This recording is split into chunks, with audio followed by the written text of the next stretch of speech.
I think if you go down the censorship route, it's only a matter of time before censorship is turned upon you. So that's why it's important. In the U.S., you've got the First Amendment, Freedom of Speech Amendment, and you say, like, why did they do that? Why did they pass that amendment? It was because they were not able to say what they wanted to say in the countries that they came from, and they wanted to make sure that they could say what they wanted to say.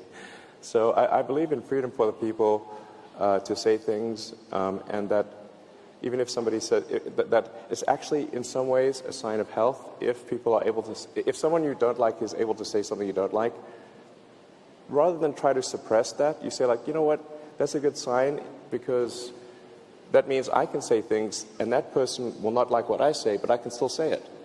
And that's a really big deal.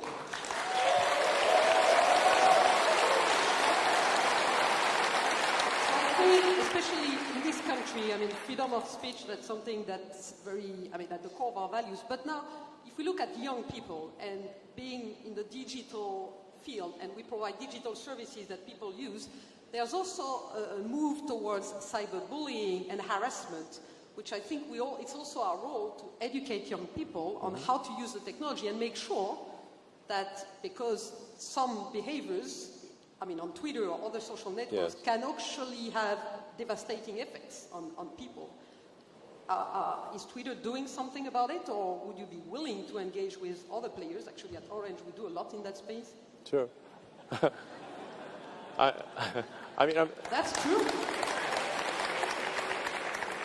I think Twitter is for sure willing to engage with others, and as I said, the overarching goal is to have Twitter be a positive force for civilization, and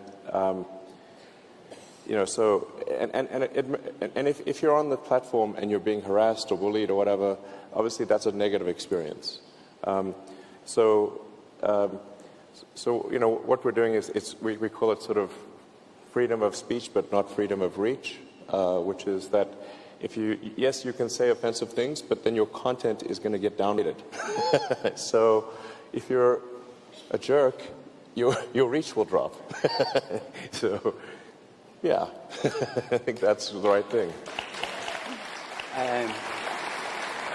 Antoine, I don't know if you will be competing with L'Oréal to launch the future fragrance.